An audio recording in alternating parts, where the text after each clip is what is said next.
So welcome back, everyone. We now have with us the wonderful Bill Pettit. Last time we saw Bill, I think, was in South Africa at the One Solution conference. Yeah. We watched that amazing electrical storm at the hotel on the last day. In Cape Town. But I've managed to listen to Bill share at lots of the conferences and spent a little bit of time with you out in Florida at the 3PGC kind of meeting. And then I think we've seen you over in the Northeast at the conference that Sue and Bernie put on. In Saltburn by the Sea, huh? That's right. And I always love to listen to you, and you bring something. I think you've got your own unique way of sharing, and it's always, I love your stories and your humor. And Bill's been around Sydney Banks's teachings since 1983, and he's changing psychiatry. It might not be at the pace he wanted, but he is. So we feel really, really privileged to have him with us today, and really, really grateful that he's got up at this time. I know it's early for you to be with us. And you've always been very supportive of Jenny and I, and we thank you for that, because there's been, it's nice it's lovely when people like yourselves offer your support and kindness, and for Jenny and myself. So we thank you. And we've got Linda on tomorrow, which is Bill's wife, who is just awesome. So we feel really privileged to have you both. So we just want to thank you, Bill. And if you don't mind, we'd like to hand it over to you, and you may take this wherever you wish, whatever you are saying fresh in the moment, whatever's making your heart sing at the moment. We'd love to hear it. I'm certainly glad to do that, but I'm also glad to have a conversation with you guys. I mean, whichever. Do you want me to just kind of go for 30 minutes or so, and we'll see? Or at any time, I really am fine with it being a conversation. I'm humbled. We're all speaking from the same wisdom, and it's about the feeling more important than any intellectual knowledge that or intellectual points. But anyway, so I mean, I'm glad to go. I've never been a man that has had too long that he couldn't find something to say. But I know I'd said to you that I'd message you a little bit about the last day and a half, and we ended up not having as long a break, and I didn't get around to messaging you. But we've had some amazing sharing and openness from people, but it has been about that feeling. And I think you heard Dave give his talk at Saltburn about nature and the mind within all life, and putting us back together with nature. So that's kind of been the feel of this morning, and just kind of discussing how remarkable nature is, and the fact that we are part of that. So it's kind of been where we've been today. But I kind of trust that you'll take this, and if you want questions and things, just Well, no, that's wonderful. I didn't see your. Did you say you guys did not get a chance to take a break? We took. I told everyone if they needed to take a short break, so people did, but it wasn't quite as much. So I was going to message you then. But are you sure you don't want to just have people take a break now, or no? Those that wanted to take the break. Okay.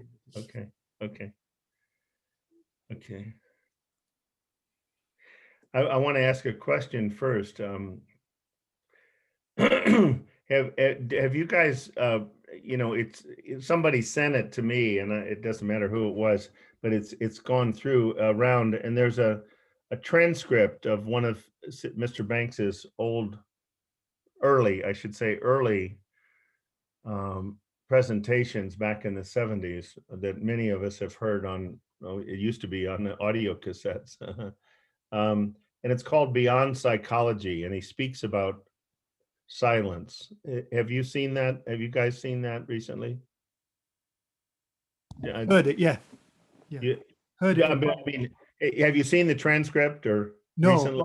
I've heard the talk. Well, if you're interested, and because I'd like to maybe share a brief part from that, because it really impacted me. And you were talking about Jen, what's fresh for me.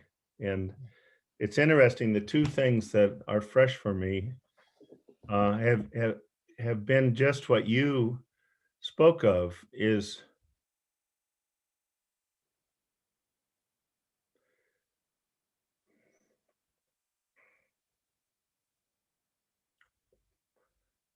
wow.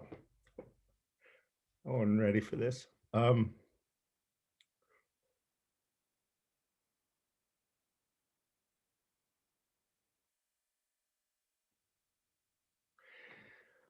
You spoke of seeing nature, seeing the wonder, and I think what you were saying, if I would have listened to, is seeing that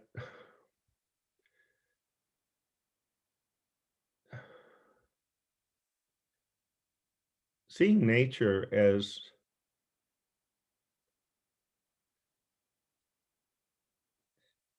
God, what we call God, shouting at us with joy.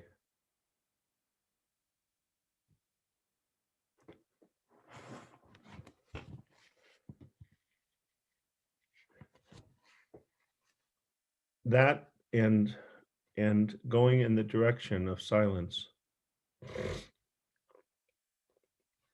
have been the two things that have been powerful for me recently. I have been watching nature, interesting, a whole series on the public television on different animals. And I've been so touched. I mean, I've watched 1.5 out of 40, I think, or 35. And I just watched them maybe a few minutes at a time, for 8 to 10 minutes.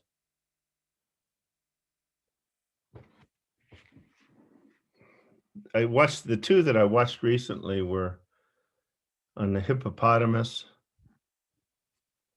and on the panda bear. And if I have any experts there on pandas and hippos that need to correct me, feel free.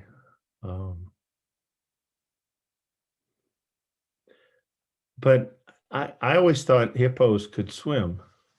They're the river horses, but they can't swim. If they were put in the ocean, they would just go to the bottom of the ocean, and they'd be, I got my mouth washed out so many times as a child, but with soap, but they would be screwed if they were put in the ocean. But they're in rivers, and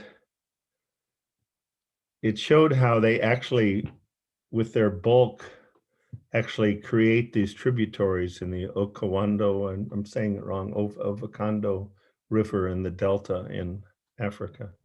Okavango. Thank you so much. Say it again. It's beautiful. Okavango. Okavango. Yeah, it's so beautiful. And so you feel free, David, but I just say a couple of things about it, because I was so touched. Here's these huge 2-ton animals, and they can hold their breath for up to 30 minutes. So then they just go down to the bottom and they walk along the bottom of the river, or if they find a place that's shallow enough, they can be up. And even when they sleep, I'm still having trouble with this, but this is a biologist who's saying they don't wake up, but they sleep on the bottom of the river, and their body takes them up to the surface every 30 minutes, and they get a bite of air.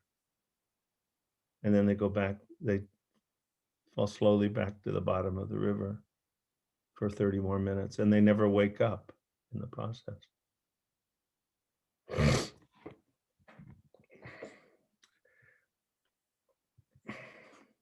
The other thing two other things really touched me.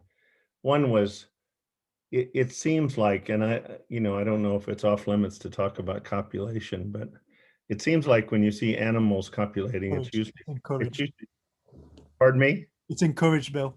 It's encouraged. Okay, good. Then I'm in good company. It seems like it's a pretty fast one and done with thing. And so it was very touching to me. And they had a very discreet kind of you got a sense that they were together, but it was very discreet. But that the hippopotamuses, when they're together, when they copulate, they're together for nearly 30 minutes. And there was something about that touched my heart, that these huge 2-ton animals, in the process of creation of another little to be 2-ton animal, are together for 30 minutes in intimacy, if you will, holding each other and their bodies connected.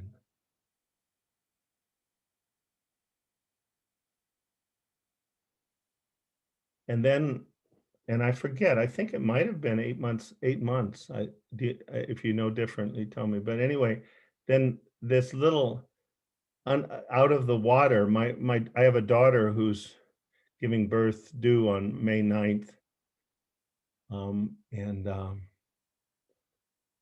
She's got approved for this underwater birthing, which she did for her last child.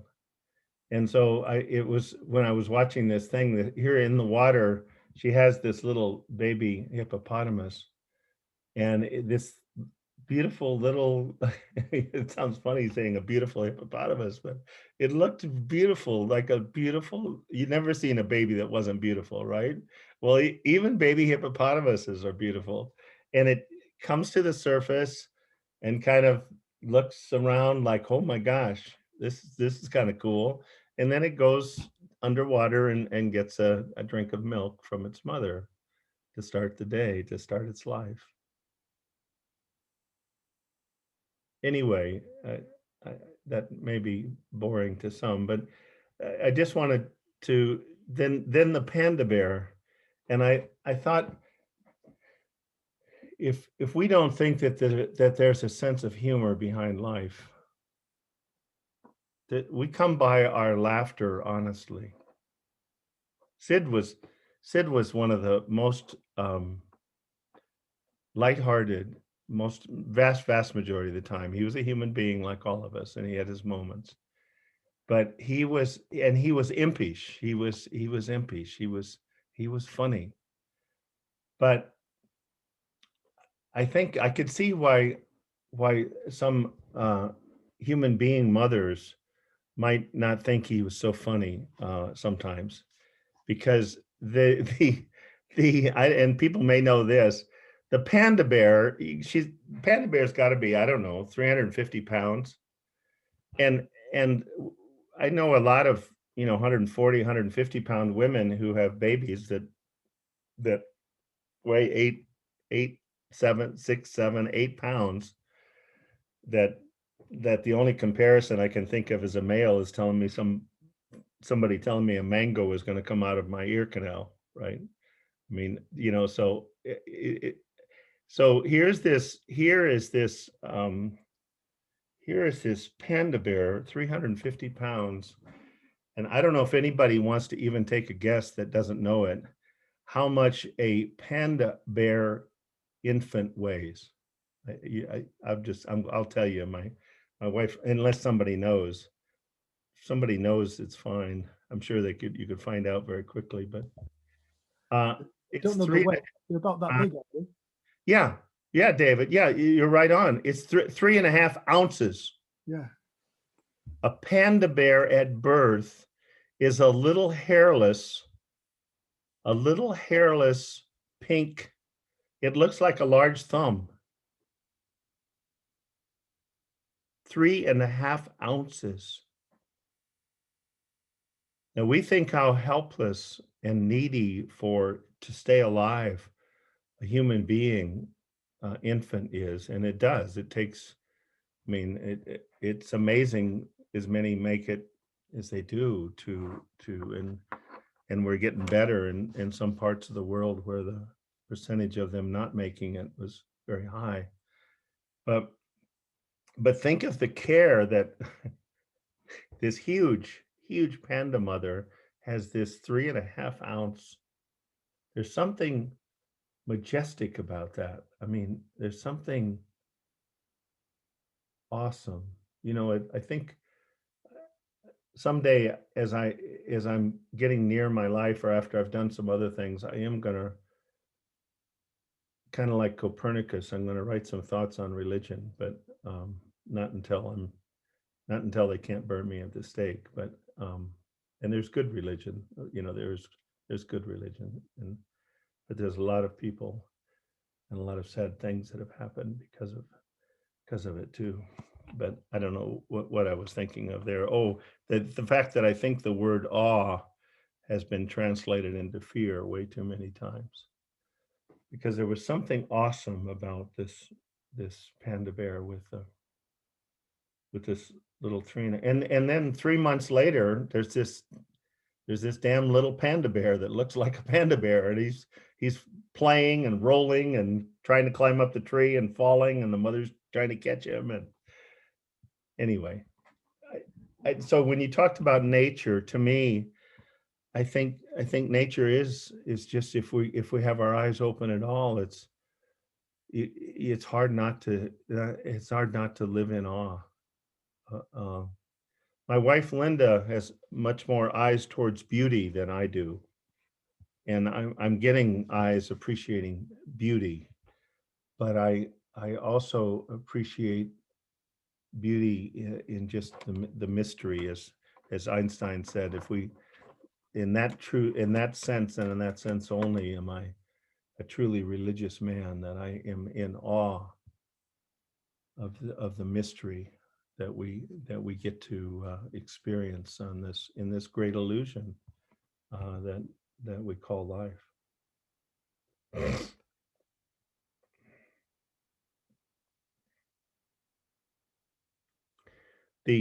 I think the title that I agreed to, or that was agreed upon, was that the natural home for a cork is on the surface of the water. So that's where it's naturally. Nature has made cork such that it takes effort. The bigger the cork, the more effort, and it has to be concentrated effort. It has to be continuous effort to keep the cork under the water. As soon as the fish, as a youngster, you got really excited when the cork disappeared, because you knew that there was a fish who had bit on the hook and had taken it underwater. And then you had dismay when you thought you had something, the cork popped up back to the surface, because that's where its home is once it's spit out.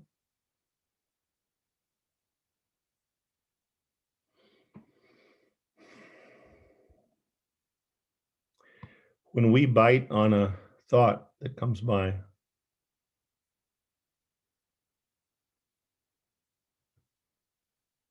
and start to chew on it or to fight it, the cork of our mental well-being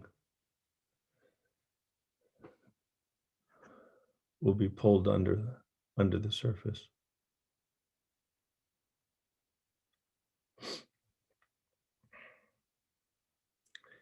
As soon as we have enough faith to get present, there's no magic. What do I say? Well, there is magic. It's like there's nothing you can do with the intellect to spit out the hook that you bit on.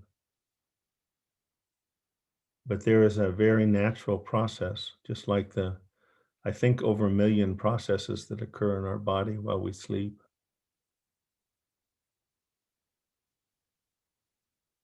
that if we do the best we can to just become present in our life and thank our brain for sharing its comments,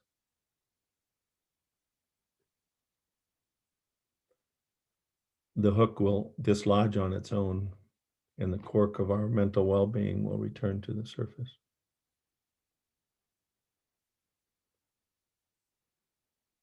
And to the degree that the font on knowing that goes from 8 to 12 to 16 to, I don't think, as Sid says, the doors of understanding these three principles of mind, thought, and consciousness and our relationship to what we call God and experience, that there's an infinite number of doors of understanding. That's a lot. That's a lot. Some of you may know that I'm doing. I think Dicken Bettinger did it for 4 months every other week before I am doing now of every other Wednesday for 60 to 75 minutes. I do a thing for a website called Heartfelt Presence, where they have covered maybe all now. I don't know, most of the 168 hours of the week are covered by a three principles practitioner, present for an hour, available to anybody around the world that can speak the language that they speak, and most of them are English, but not always. And I've been reading through, divided up the Enlightened Gardener and the Enlightened Gardener Revisited into 9 presentations and of 30 or 40 pages, and I read them and do slides and about a 30-minute preparation. But I've been touched as many times as I've read the Enlightened Gardener and the Enlightened Gardener Revisited. I can't tell you how many times, at least 15 to 20 times in every reading section, I have the experience of, my gosh, how could I not have seen this before?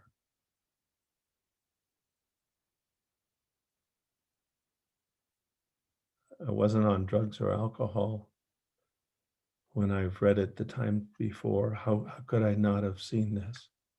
Or how could I not have seen this as deeply as I see it now, with the meaning that I see in the depth? And as David, to go back to David, as I came on, I think he was making a very profound point that of when we see something we haven't seen, we either can be in judgment or or at times, one of my favorite metaphors is that when we come out of the darkness into the light, say like a tunnel or a cave, and we come out into the light, we can either turn around backwards, as David was so eloquently talking about, and beat the hell out of ourselves for the things we knocked over and broke in the darkness, and judge ourselves that we should have, would have, could have known better.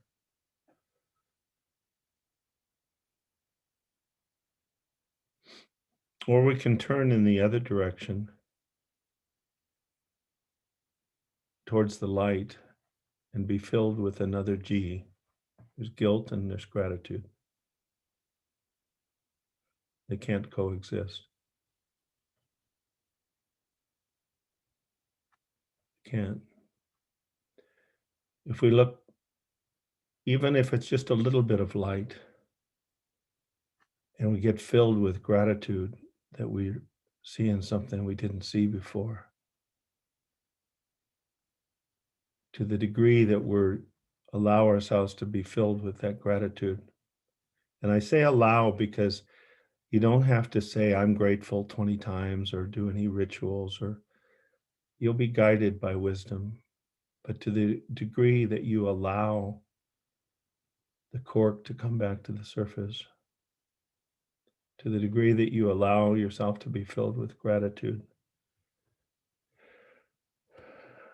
magic occurs.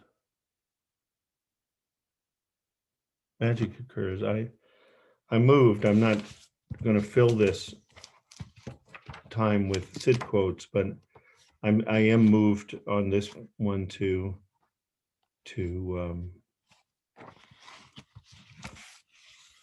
find wisdom, elevate your consciousness, seek a grateful feeling for what you already have. Gratitude and satisfaction have wonderful effects on our souls. They open our minds, clearing the way for wisdom and contentment to enter.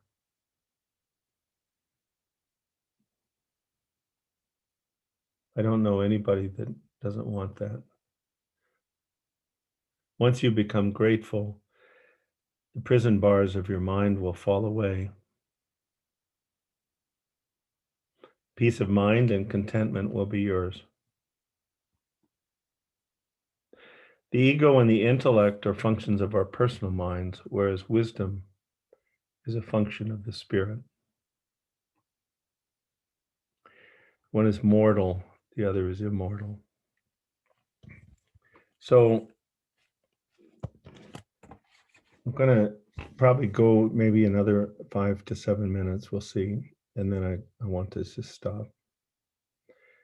It's dangerous when you speak about something that you know there's people in your presence that are experts in. So I'm going to talk about my lemon tree, knowing that I have David in the audience here that knows more about trees than I know in his little tip of his little finger. We have a lemon tree in our backyard. It goes back to what we talked about nature. I've come to appreciate, I kind of have I don't know if you call it a bromance or a tree romance or something with my lemon tree. We've become very good friends. I'm pretty much in awe of it, the way it makes these lemons. Now, you know, my neighbor has an orange tree and she's able to give away her oranges much easier than I'm able to give away my lemons. But there are people that like lemon in their tea and stuff. But I've come to be telling people recently that there's a lot of similarity.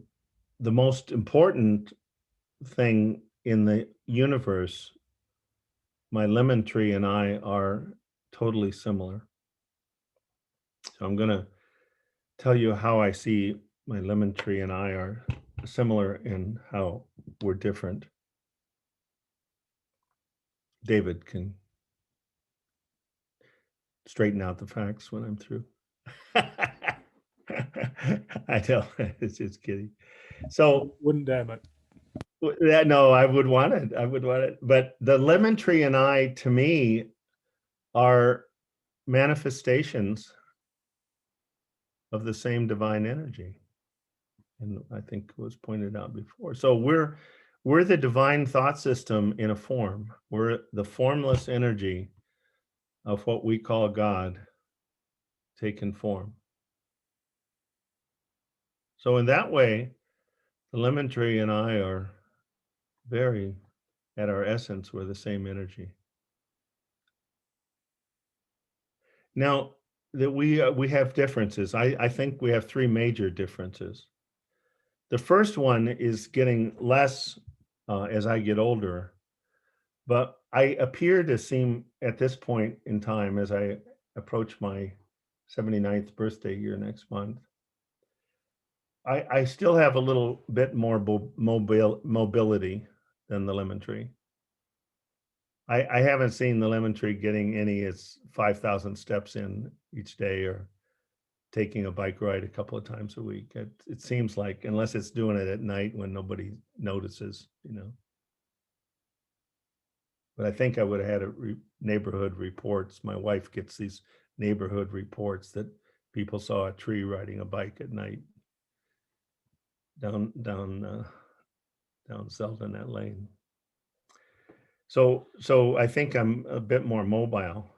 Now, the other thing is I don't know about this really, but from what Sid says, he says, as human beings, we are both spectators and participants in this spiritual theater called life. We're both spectators and participants. I think the panda bear, the hippopotamus, the lemon tree, and I. It'd be an interesting foursome. It's traveling Wilburys was an interesting foursome, but the panda bear, lemon tree, hippopotamus, and me going on the road, that would be kind of interesting. Anyway, I digress. I don't know that the lemon tree is aware, has personal consciousness, that it can be aware that it is a manifestation of divine consciousness. We have the ability to, not here, we have the ability to experience brief moments where we know that's true. Here's the other one. Doesn't appear that the lemon tree has the choice to reject the divine thought system and do it its own way. I don't sense that the lemon tree can say, I'm tired of doing this. I'm not doing it anymore. In fact, I'm going to make some oranges this year. This lemon stuff, very few people want my product. It's not going well here. I don't think it has a personal ability to use the divine thought system in its own personal way, what we call the personal thought system, and then listen to it instead of listening to the divine thought system. Now, I think a lot of people that I hear, and myself included early on, got to thinking that the intellect was the enemy. It's something you have to battle. You have to battle your thoughts. If I can just suggest to people that the intellect, as Sid says in one of the quotes that I read, one of the slides last week, is an incredibly beautiful gift. When I go to the doctor's office, I want that doctor to be in a lighthearted, loving, joyful feeling. But I also want him to have studied some medicine and have his personal intellect filled with medical knowledge that he can put in harmony with the divine wisdom that he's at his essence to come up with a diagnosis and a cure.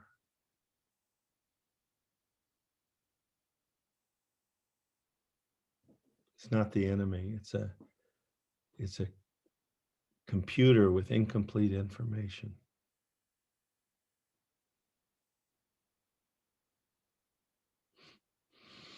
And there's 7 billion of us right now on the planet. And guess what? There's no two people's personal thought system that is identical. Everybody's information is incomplete, and everybody's is different from everybody else's. And that's why we can look at each other and say, I can't believe that person believes this. I can't believe that person thinks that's important. And a week later, they're looking at us and saying, I can't believe he thinks that's important, or he believes that. At that level, as it says, everybody's personal truth is different. But there's a universal truth that's common to every one of us. And when we're willing to let go of our thinking and fall into the presence, we access that divine thought system that I share with the hippo and the panda and my lemon tree. So I'm going to read just well, it could take probably about 3 or 4 minutes from this transcript of Beyond Psychology by Sydney Banks from probably in the mid 70s. He had his experience in August of 1973. Simple man that just wanted to stop bickering with his wife. Right? I one time spoke to about 25 or 30 rabbis and their wives in, if we have any fine Jewish people here, they'll probably get a kick out of it. When I was actually in South Africa, and one Friday evening, actually it was after Shabbat dinner, they wanted me to talk about Mr. Banks and how this happened. And one man had been rabbi there in Cape Town for 41 years, I believe. And so I said, well, all he really wanted to do was to stop bickering with his wife. Now I said, I'm a Gentile, and I've known a lot of Gentiles, and there's a lot of bickering between husband and wife that goes on in the Gentile world. I said, does that ever occur in the Orthodox Jewish world? Bickering between, well, I thought a few people were going to lose their bladder. They got laughing so hard, but they affirmed to me that it was common also. You can almost hear the silence. What I started to say was people, and there's some even on this call that knew Sid a long time ago. And they say that he started talking differently when the psychologist came. And Sid would say that he would tell me it wasn't a willful thing. It's just that these principles, he didn't choose them, they chose him. But they are a metaphor. He says some people forget that they're a metaphor and they start treating them like they're things. You can almost, and the people from many years ago said, Sid talked differently, and they longed for when he used to talk, and the way he used to talk, and I can see why as I listen to this. So I'll stop jabbering. You can almost hear the silence. And that's what you're searching for. You're searching for silence.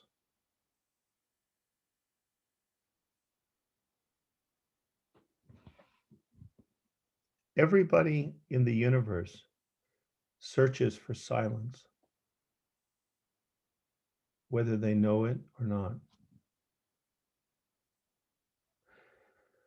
Because everybody in the universe is that one same superconscious state, playing the game of life.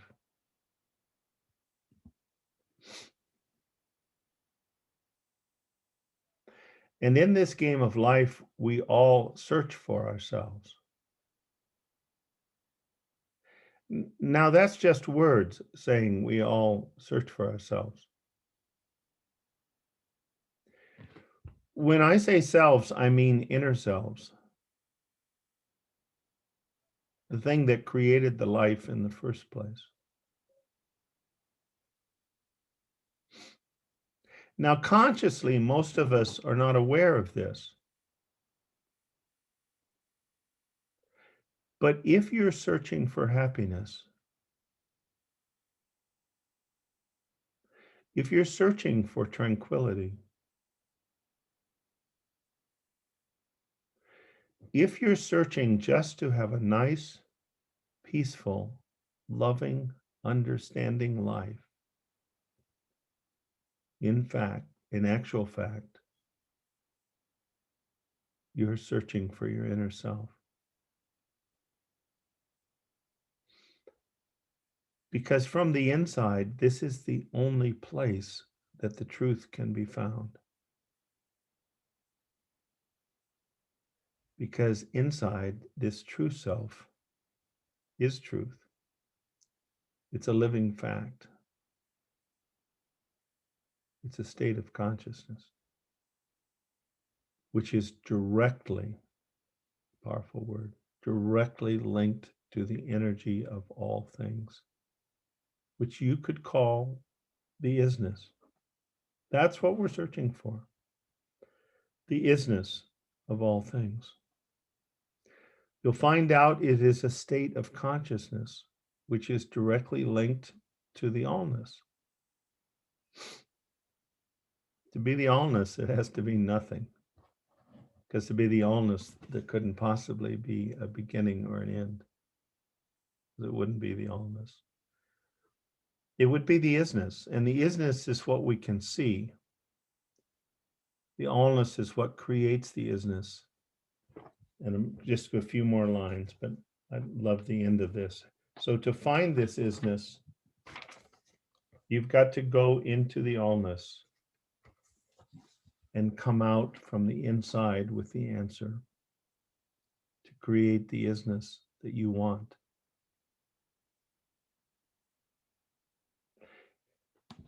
This next line, I don't know that I ever heard him say this. I've thought it many times, but I didn't know that he had said it. When you find it, you will find the perfect psychiatry, the perfect psychology, and the perfect theology. Because they're all the same thing. It's just three different names searching in three different ways within the isness of what we know. But if you take away the three names and the isness, which is the illusion anyway, the isness you see is the illusion, and everything within it is the illusion. Even the words and the names and the deeds are all part of the illusion. So you can't find any truth within the boundaries of the illusion. What you have to do is to look inside and find that one single truth. Just one teeny little simple truth that you already know because you are it. You are what you're searching for. But your search leads you to the disguise. When you have your meetings, once again, look for silence, because it is in a silenced mind that the truth shows itself. And he talks about that there's two ways of doing it. One, some people do find it through religion, and others find it through this spiritual journey. So anyway, I took the liberty to do those few minutes because it was impactful for me, and it's hard to wrap your intellect around anything that he said. But if you're like me, I felt like I was getting a shot of 80,000 units of penicillin G, that my walking pneumonia might be much less in a few days, even though I still have it now. So I'm going to stop. And am I correct that we have a full 90 minutes total? Okay, so for the next 45 minutes, I'm as I have been, as best as I can, I'm at your service.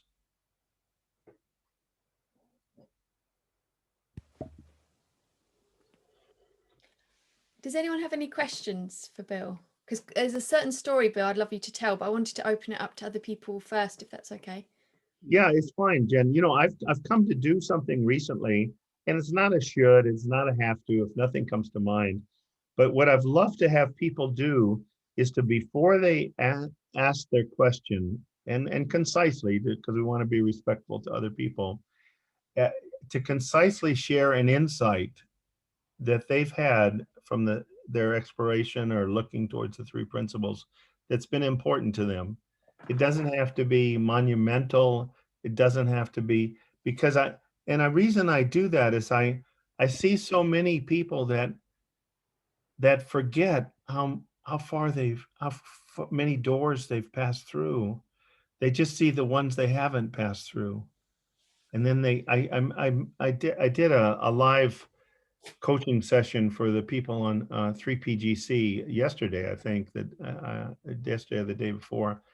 And the lady in 1 year had reduced the behavior that she was concerned about. I finally, as I listened, like Sid says, as a good neighbor, I'm getting better at listening. And I came to find out that she had reduced 70 to 75% this behavior over a year's time.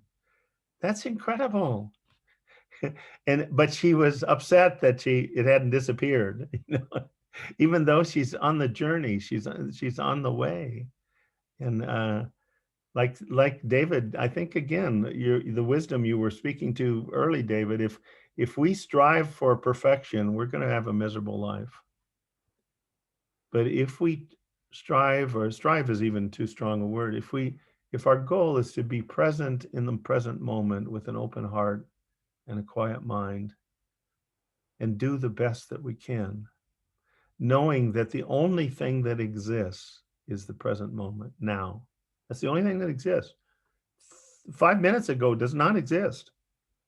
5 minutes from now does not exist. Infinity is an infinite number of nows. That's all it is.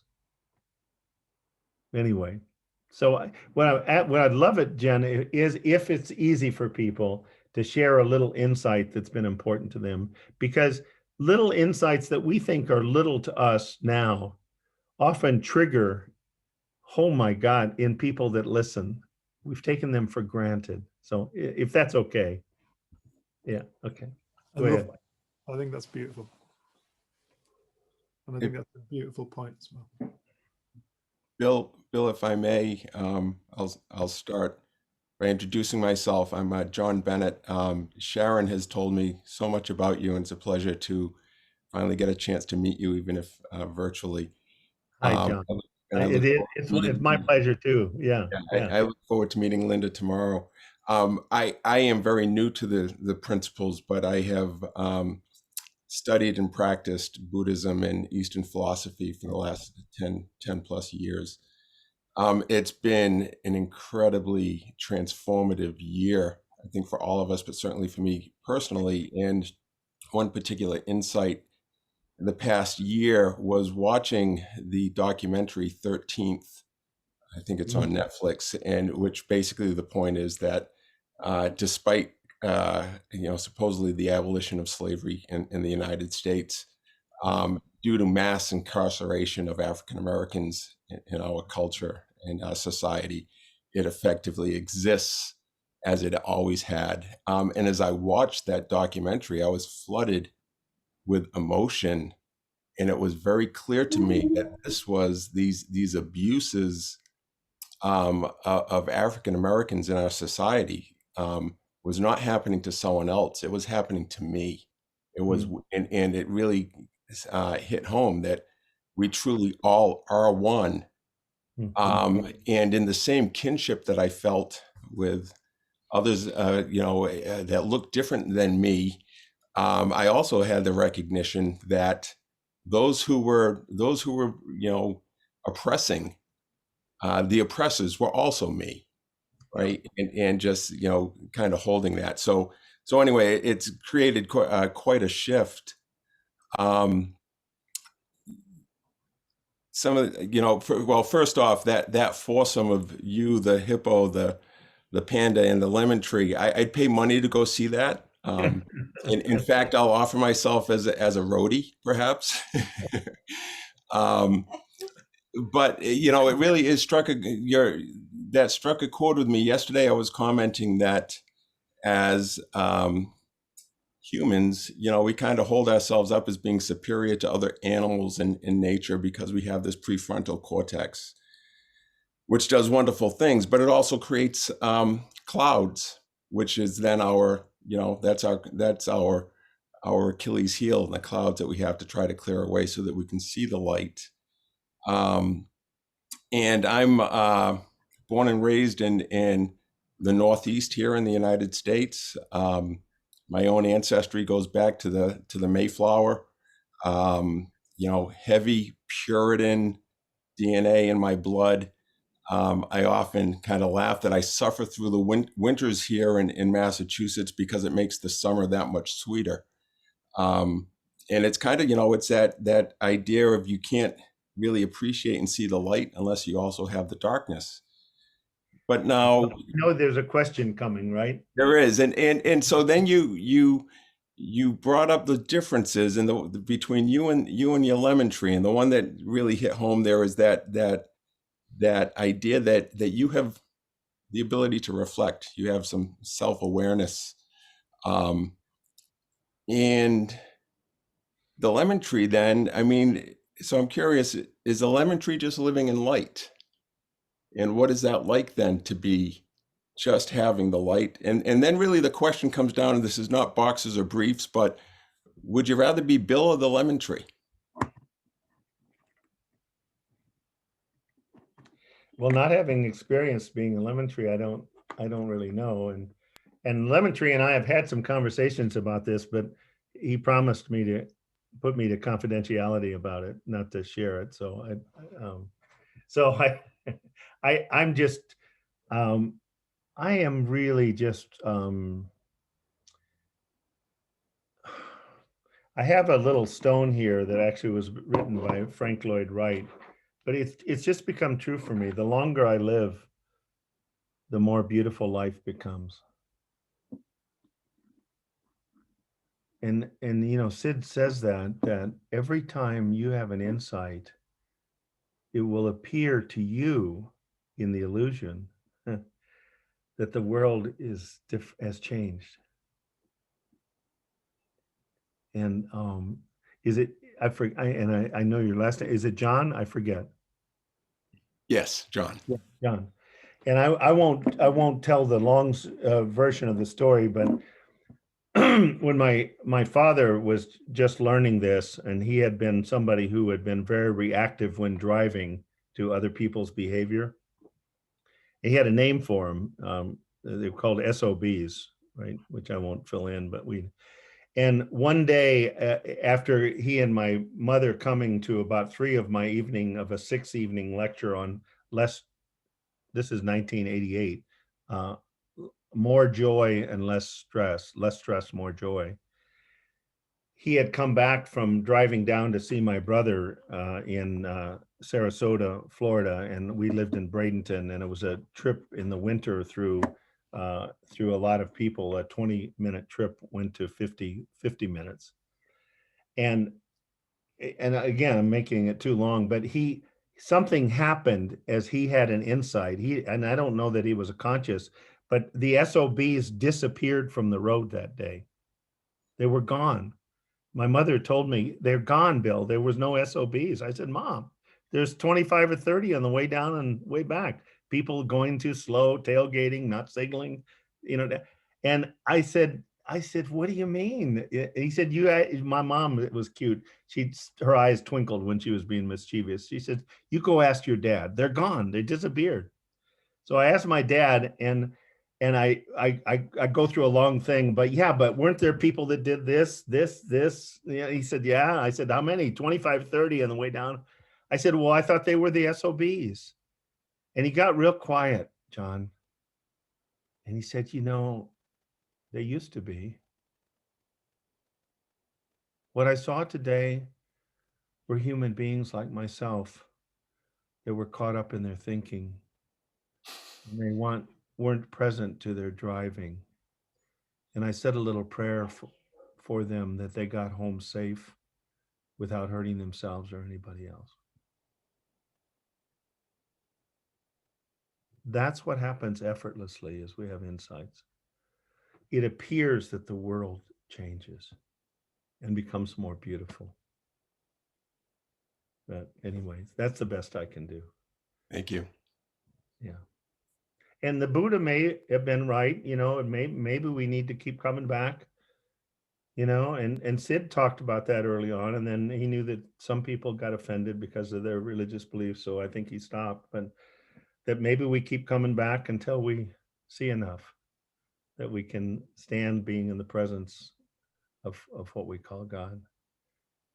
there was a wonderful comedian in the United States on Saturday Night Live that again, I'll make it really, really quick, but Father Guido Sarducci, he would dress up. Do you remember Father Guido? Yeah.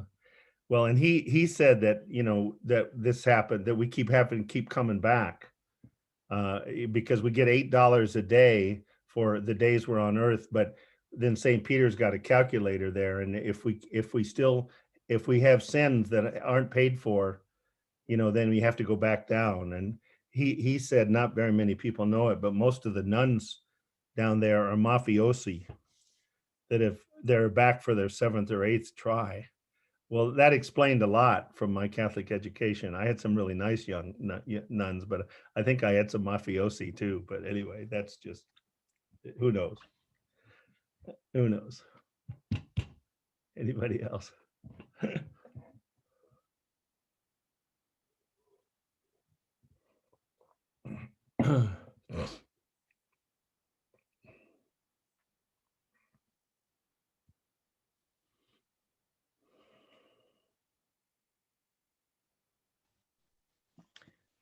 Hi, I'm David's mum. Hi, David. I'm David's mum. I'm sorry. I'm David's mum. David who? Oh, David's mom. Okay, good. I Wonderful. love the fact there's only Bill and my mother who actually call me David. Okay.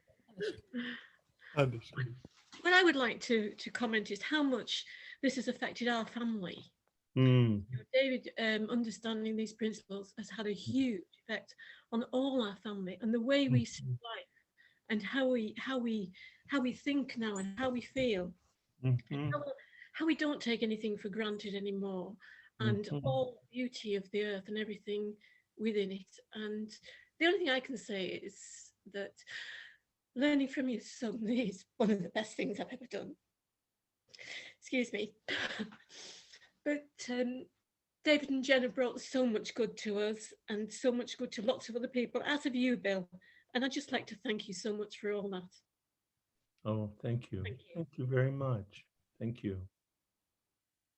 You know, yeah, it's just so nice.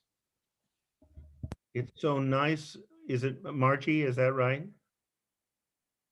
Yeah. Margaret. Margaret. Oh, Margaret. Okay. Well, my 3 sisters were Margaret, Mary, and Martha. So, and my daughter that's having the baby is Margaret Noel. So. I just. Oh, go ahead, David. No. There was just something. It was when you were talking. There was something I loved when you were talking about your hippopotamus copulating. Mm. I love the way you seamlessly went from 2 massive hippopotamuses copulating straight through to your daughter giving birth soon. I just love the way it seamlessly went. I was like, I love the way your mind went at that point from 2 big hippopotamuses copulating to your daughter giving birth. Well, and some woman that heard me say that said, do not, and as your daughter gets into her 8th month of her pregnancy, talk about hippos around her, because that's what she feels like. She's a little woman who you know, is, you know, at 3 months or 4 months, it was very obvious that she had a child. You know? So they said, I don't know that you want to talk about hippos with your daughter if you're in present. She can't hit you over Zoom, but you know, anyway. Yeah. Anyway. Definitely not. What I started to say, Margie, it's so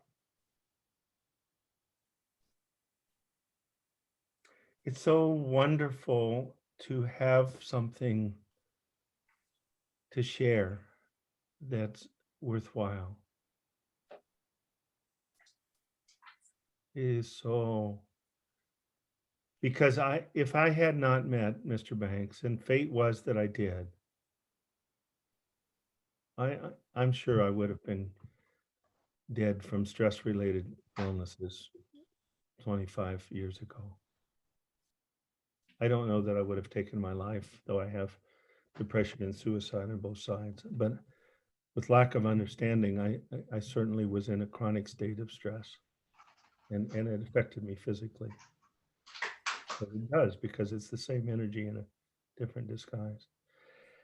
Recently, in the American Journal of Psychiatry, they surveyed over 2,084 American psychiatrists.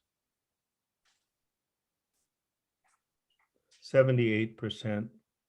And I applaud their honesty and their humility. When people are in sufficient pain, they let go often of their need to live up to some image, right? Because the 78% of them filled out the standardized form on burnout, and 78% of the American psychiatrists, that over 2,000, 78% of them met the criteria for burnout. Now, my heart, I know psychiatry is under the gun right now, and I have no problem with the assumptions of psychiatry being under the gun, because we need it. It's time, as Thomas Kuhn would say, there's time for a paradigm shift.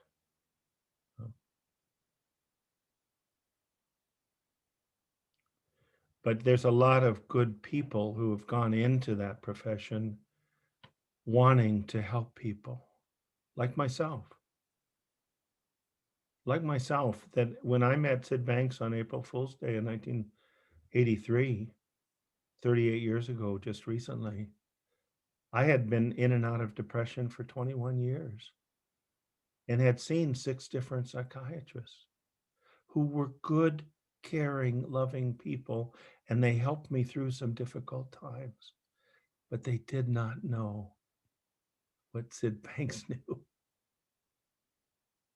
And so my heart goes out to my colleagues, you know, but I'm writing these days, and I want to write with humility and with gratitude and with love, but to have over 2,000 American psychiatrists, almost 80%, almost 4 out of 5 meet criteria for burnout, and 16%, 1 in 6 for depression, positive for screening for depression. That would be like if our electricians every year, a high percent, what if 80% of our electricians every year had a serious electric shock, and many of them died of electric shocks? Now, I'm sure they do occasionally, but it's very, very few. Because why? Because they understand the system. What if our forest rangers were routinely getting lost in the forest or in the mountains where they are Yosemite, and dying because they got so lost they didn't realize they were lost and know how to get back home?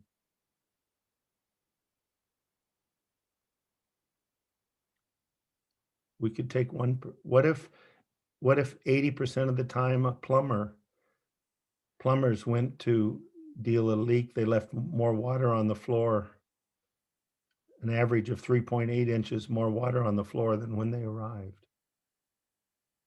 We would have to admit that we need to change our education of plumbers and electricians. And again, there's no judgment in my heart. There has been judgment in my heart, and I probably shouldn't claim that, not to have any, but it's not where my heart is. My heart aches for people that are trying to help people, and they're like that. My son has a construction company, and it'd be like going to a big construction job, and he's got like $35,000 worth of tools. And what if somebody went to a construction job and all they had was a hammer? It's going to be tough to build anything. Everything's going to start looking like a nail. That's where I was with analysis. It just come to me. I'm just going to say it. So many of you might have heard it. Einstein, I love Einstein's quote, many of them, but Einstein said, I think 99 times, and I get nothing. Can I see a little show of hands of any people besides me that have done that more times than they're willing to admit to publicly? I think 99 times and I get nothing.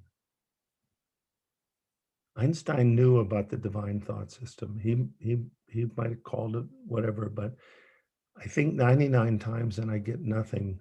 So I stop thinking. In what I've read of Einstein, what he meant was I stopped listening to my personal intellect. So I stopped thinking. I swim in silence, and the truth comes to me.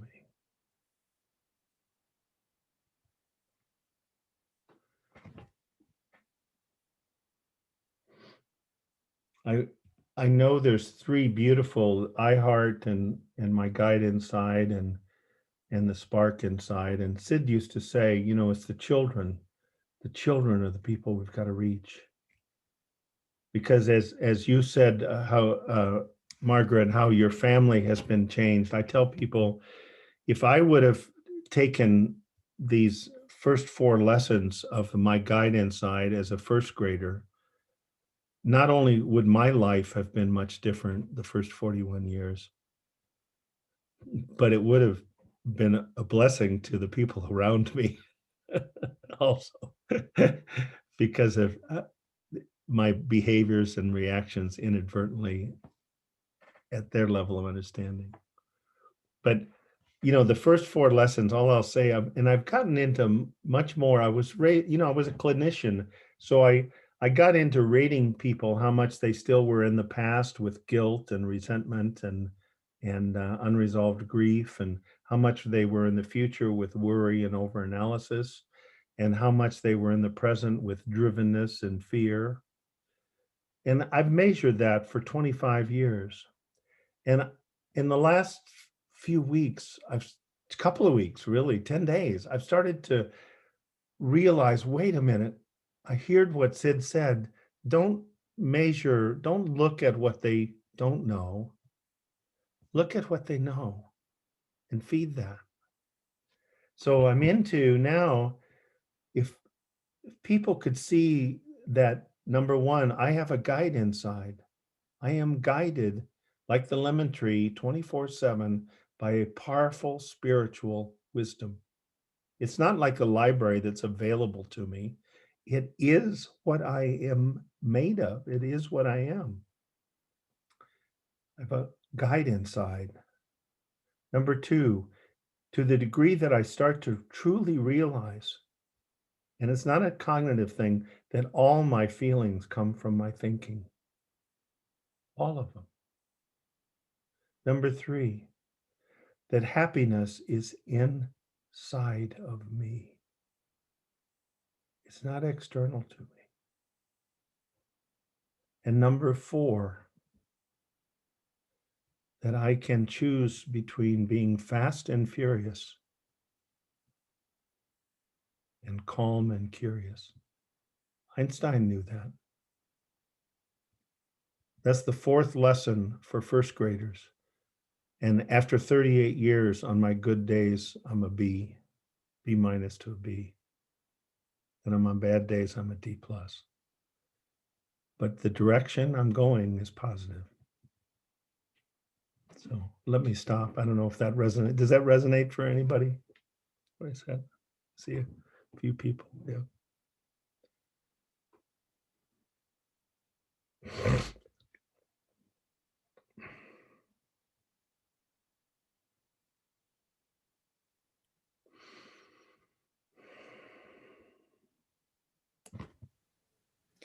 Hi, Bill.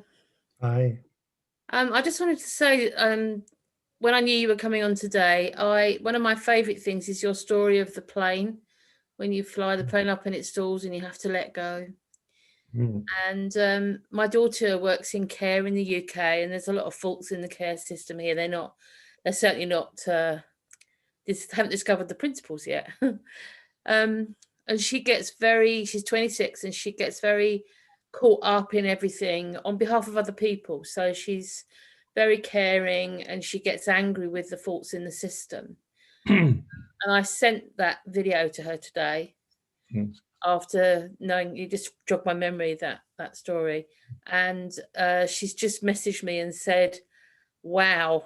And I think so she's seen something, and I just really wanted to say thank you, because she's just she tilts at windmills all the time, but I want her to see what I've seen. Yeah. Well, and it's nice to care for other people, but as Sid says, that if we're caring for other people from a place of upset, we have much less to give than if we're giving from a place of peace. And that's why he would say, I loved his saying, the most selfless and loving thing you can do is to become selfish about having peace of mind. Yeah. Because then you're giving from a full basket. Now, the other thing, however, Penny, is I think it's important for people to accept where they are on the journey. That this is where I am right now. I'm on the journey, and it's okay that I'm not at there's no destination except a direction of more love, more peace, more tranquility. I think acceptance of where we are, Sid always said, is what will carry you forward. I see her learning all the time. She works with people with severe epilepsy. And she has I can see she has a connection with the people she's caring for. And that's rather beautiful. I know it's inside her. She's a healer, and I can see that in her, so she'll get there in her own time. Well, we're all on a journey. Yeah. There's no there. We're just all in it. We try to get turned around in the direction, right? The metaphor that came to me recently was that first turn, when we get a glimpse that, wait a minute, it really is inside out. It's not outside in. Those things are not what's causing my stress, my emotional pain. It's something I'm doing with these beautiful gifts innocently. There's no blame. Like Elsie talks about taking responsibility. The most beautiful thing is to be able to take responsibility without burden, without the burden of judgment. And that's beautiful. I forget where I was going with that, but anyway, that's beautiful. It's a journey. Yeah. The one thing about, and I know, Jen, you've said there's a story that you want me to tell, but I want to tell a story related to the one that you're pointing to about the plane, and that is this week. There's a man named a molecular biologist, Bruce Lipton, who wrote The Biology of Belief, and when he talks about the problem and about molecular biology, I think he's right on. I think he's one of those people I'd like to get in touch with about the solution. But he makes a statement that, and Sid has said the same thing, that every thought that you give life to changes your world. Well, Bruce Lipton, the cell biologist, says every thought that you give life to literally changes all 50 trillion cells in your body, changes the physiology of all 50 trillion cells in your body. Now, Sid says he says that every thought that you give life to changes your perception, and the cell biologist would say your perception is what affects all 50 trillion cells in your body. So that I got that cognitively, but this past week, I'm going to try to tell a couple of quick stories, because it was really impactful for me how true that is. And it goes back to my flight training when I was a flight surgeon in 1971, after I got drafted and I chose to give him 6 more months in order to be a doctor for a squadron of pilots. And they gave us 3 months of the first 3 months of Navy flight training to teach us what that was like. And so I get easily motion sick. I'm less than I used to. And I think part of it is more a sense of internal control where I used to be. But I do have some sensitive alarms in my inner ear, I think. But anyway, so we're flying in a 1400 horsepower T-28. I'm in the front seat. My instructor is in the back seat, who had a sometimes kind of a sick sense of humor, but I shouldn't judge other people's sense of humor given my own. But so he was there behind me, and we'd be up at about 8,000 feet, and he would say, Lieutenant Pettit, he said, would you like to see a rollover? I said, no, not really. Rollover, right? Lieutenant Pettit, would you like to see an Immelman 8? Just think of the figure 8, right? No, not really. Right? He would do this until he saw me reach for my barf bag. Now, the barf bag was right up here in the corner. So as soon as he saw my hand go to the barf bag, in his infinite wisdom, he would take our 1400 horsepower, fully acrobatic plane and put it into a dive at an angle, falling out of the sky. And he would whisper as I was grabbing the barf bag, "It's all yours," meaning the control of the plane was now mine. Throw the barf bag, grab, pull us out straight and level. And then he would very quietly say, "See, you didn't have to puke after all, did you?" Now I see somebody, and I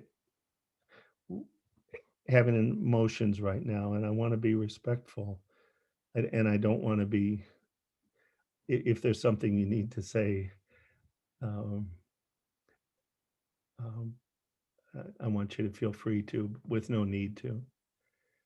And I realized that I actually, when he said, "See, you didn't have to puke after all," I would give him the 1 finger salute without him being able to see it. But at the same time, I was incredibly grateful that I wasn't retching, having that horrible experience of puking and puking and puking. And there was no residual, not even a little bit of residual nausea. That one thought had changed every cell in my body, and it had completely shifted in an instant from being ready to puke my guts out to not at all. That's powerful. And I could tell a number of other stories about that, but I'll leave it at that because of our time.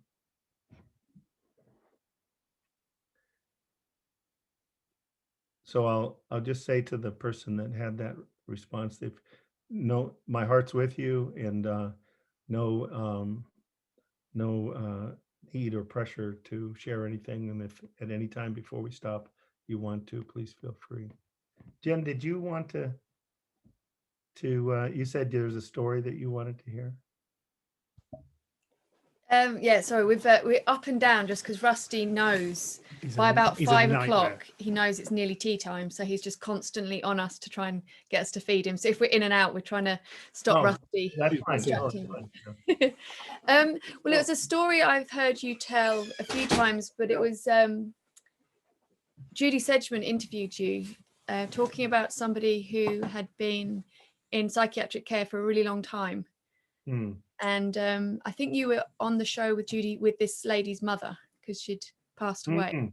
So I don't know if there's a few people on who I know have had diagnoses or illnesses for a long time and can feel like because it's been for such a long time, maybe there's no hope or they can't change. And I just thought that was such a fantastic story of change. So if you'd be happy to tell that, I'd love to hear it again. Sure.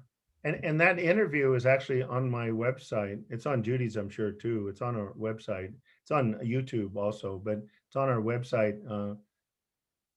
I don't know, under PTSD. By the way, people may or may not know, and it's on YouTube, but it's on, both of them are on my website too. There's a wonderful course on PTSD that Judy Sedgman has done and has available on her website. It's on our website. It's for free. And there's another course called The Missing Link for soldiers with PTSD, but it's for anybody that's had things experienced in their life that they've had trouble coming free from the memories of.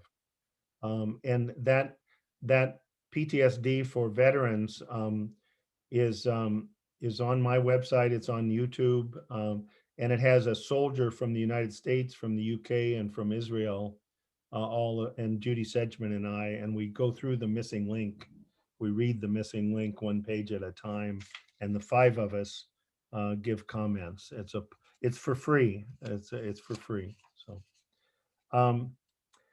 well, yes, when you first, and I think that when you first said this, Jen, I had 2 memories. The memory of the lady that she's talking about, and the other one is, and I can send you the file. Have you ever seen the written file written by that lady of her? Would you like me to send it? She has about a 3 or 4 page thing where she tells her own story of what it was like for her to go after 9 years of hopelessness to hope. Right? But the 2 things was, one is I had this dramatic thing about 6 months after I'd met Sid in 1983. I'm sitting in a state hospital, and many of you have heard this story. And I had somebody in London stand up and say, "That can't be true."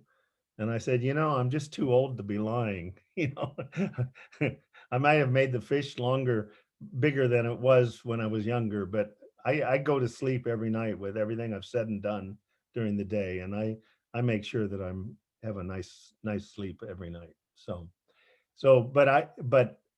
6 months after I met Sid, I'm in a state hospital, and I'll make this really short. I know maybe people, I don't know how many people have heard that story of the 47 years. Anyway, the third session, and it's a long thing of how I got by this psychologist who kept telling me I was full of shit. Pardon me, but that's what he said. Just quoting. That he asked me to be the co-leader of this group with 22 patients that had chronic schizophrenia. And one man I did not know had been there for 47 years. And somewhere during halfway through the 3rd session, he laughed for 7 to 10 minutes, a belly laugh that had all 21 of us holding our stomachs, asking him to stop. And at the end when he finally got his eyes cleared and his breathing back, I asked him, I said, "Herb, would you be willing to tell us what was so funny?" He was 67 years old. He'd been in the state hospital since he was 21. They tried to get him out a couple of times, but didn't last long. He said, "Doctor, while you were talking, I suddenly realized that I've been making myself crazy for 47 years with my own thinking.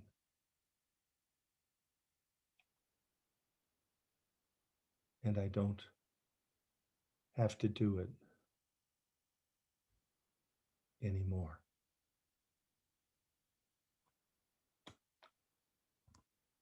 Say what? Say what?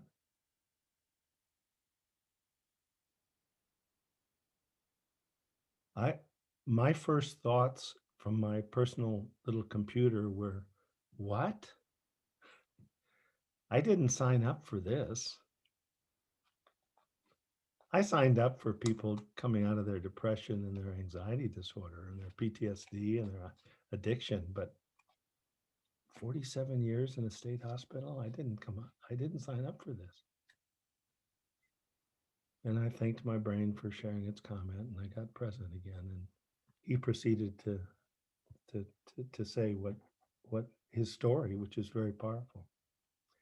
Well, that was instantaneous, and he left the hospital, and I had a 3-year follow-up, and he was on no medicines. I had to get him off his medicines so fast because they now had become poisons, because his whole physiology in that instant of insight changed totally. But the one you're talking about is Nicole, and I say her name because as I will share with you, and you're welcome to share with anybody that wants it. Nicole said, you can still share my story under one condition. And I said, what's that, Nicole? She said, you always tell people my full name. Nicole Citrangelo, good Italian name. And so the story that I tell is that I was at West Virginia University, and the medical school was across about a 4-minute walk to the psychiatric hospital on the campus. And I had covered for one of the physicians on the adult unit, and I would bring a pile of Sydney Banks's missing links, and he was seeing. The doctors had enough respect for me that they, not for the principals, but for me, that they would allow me, when I covered for them, to give these books away to the patients. And so this head nurse, saw a lot of people have really dramatic shifts just from reading Mr. Banks's The Missing Link. So he called me up and said, could you bring me 20 missing links? I said, of course. So I take the elevator up to the floor, and I've got my 20 missing links, and there's a long counter, and about 12 to 15 feet down from me as I come off the elevator and walk into the room, there's a nurse behind the counter, and there's a woman in her late 30s who I can see was very beautiful, but she's been through a lot, I could see. And she's shouting at the woman behind the counter, the nurse, saying, why won't they just let me die? I just want to die. Now, I think I have a reputation of being pretty respectful to people, and I would not ever think that I would talk without introducing myself or say anything without permission. And my mouth, I'm 15 feet away. I do not know this woman from Adam. Well, if I saw her and Adam together, I might be able to tell the difference, but I've never met her before. And and my mouth starts moving, and I'm not really sure I don't have any idea what's going to come out. And what came out was, ma'am, whatever you want to kill yourself over is over. And no longer exists except as a memory in your head, thought. Well, you'd think I'd poked a panda bear that was protecting its infant bear, because she went off, not physically, but from where she was, she started screaming at me and cursing at me and saying, you don't know who I am. You don't know what I've been through. You don't, blah, blah, blah, blah, blah, blah, blah. And this went on for 2.5 minutes at least. And I waited for aftershocks. And then I said to her, you know, everything you've said to me is true. It's true. But what I said to you is also true. And I know what you want. She said, you don't know what I want. I said, yeah, I do. You're like the rest of us. You want to be at peace, and you want to be able to freely give and receive love. And because of something that's happened in your life and many thoughts that you've had about it, you've decided that that's impossible. And I know that it's very, very possible. And I set down the books and I walked off the floor. And I heard later that Nicole said to the nurse, how do I get to see that man within seconds? How do I get to see that man when I get out of the hospital? How do I get an appointment for follow-up with him?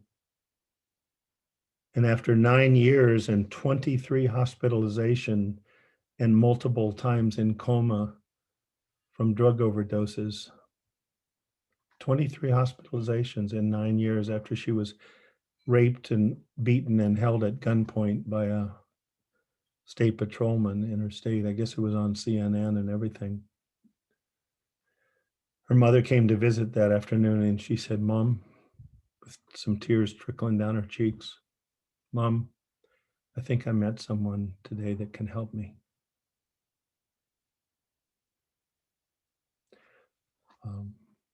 She was on a list of medicines this big. She got off all of them. It's not about the medicines, it's about coming to peace. And she was getting ready to go back to law school when she was riding with a friend on a motorcycle, and a drunk driver came through and killed them both. And her mother called me that morning to let me know. And she said, Dr. Pettit, as grieved as I am filled with gratitude for the last 4.5 years that Nicole and I have had together, that I never, ever, every time she left, I wondered if this would be the last time. For 9 years, this would be the last time that I'd ever see her. And we had 4.5 years of incredible closeness, and I am filled with gratitude for that. It's worth listening to the video. So is that the story, Jen? Yeah. She was a beautiful woman. Beautiful woman. Thank you, Bill. Yeah. I'll post that on the Facebook group. I'll find it on Bill's website. Well, and as soon as I get off, I'm going to send you her story, because she tells what it was like for her with this guy that doesn't even know her. Tells her it's over, and yet that something inside of her went off. Like, I love the Hebrew saying, when you speak directly from the heart, it reaches the heart. And I think the heart and truth, the place of truth inside of us, is the same. I think they cohabitate. So I think when we speak directly from truth, even though the ego might have an alarm go off, a yeah button, want to fight, there's another place where the truth is heard. And that happened for Nicole, and she describes how that happened for her that day, that she knew that there was some truth in what I had said, and hope got awakened. Anyway. As soon as I get off, I'm going to send that to you, Jen. To you, Dave. Thank you. Yeah. Bill, it's been an absolute pleasure. Thank Good. you. You've Good. really finished a really beautiful day. Good. Well, you guys have had so much. I didn't want to exhaust you or anything. No, mate, it's been I hope. absolutely stunning. And we Good. know it's early for you where you are. God bless Oh, you. that's okay. It's okay. We've got a two-year-old grandson birthday party to go through this afternoon. Oh, that sounds fun. Yeah. That Yeah. sounds really fun. Bill, Yeah. I don't know if you want to join us, and anybody who doesn't want to join us, you are more than welcome. But this evening, we often do this, those who come to our community group on a Thursday night. What we've started to do is we've started to have 5 minutes silence. And it's where we're just at this time in Earth's history where many people are suffering. We've decided to dedicate 5 minutes, 8 minutes it was initially, but we're just going to do 5 minutes of just generating love within ourselves and just helping to raise the consciousness of humanity and helping more people come out of suffering is something we've chosen to do. Like I say, anybody who doesn't want to be part of it, you are welcome to leave. There'll be no judgment. But it's just something at the end of the day. I don't know, personally, I've had a beautiful day. And I just think it would be something quite powerful at this moment, especially at the end of Bill's talk. So those that are wanting to leave, hopefully we'll see you tomorrow at 10 o'clock in the morning. Yeah, please check the schedule, because it's again very different tomorrow. So have a look at the schedule. And tomorrow we've got Bill's wife, Linda, another doctor. And we've also got Elsie Spittle, as well as myself and Jenny. And whoever else decides that they want to have a chat. It's been a really beautiful day. Sharon, thank you so much for your poems. Really, really beautiful. And thank you so much for everybody who's been here today and contributed to make it such a beautiful day. It's been really special. So Just going to stop recording. yeah, we'll stop recording unless people So thank you, everyone. Yeah, thank you, everyone.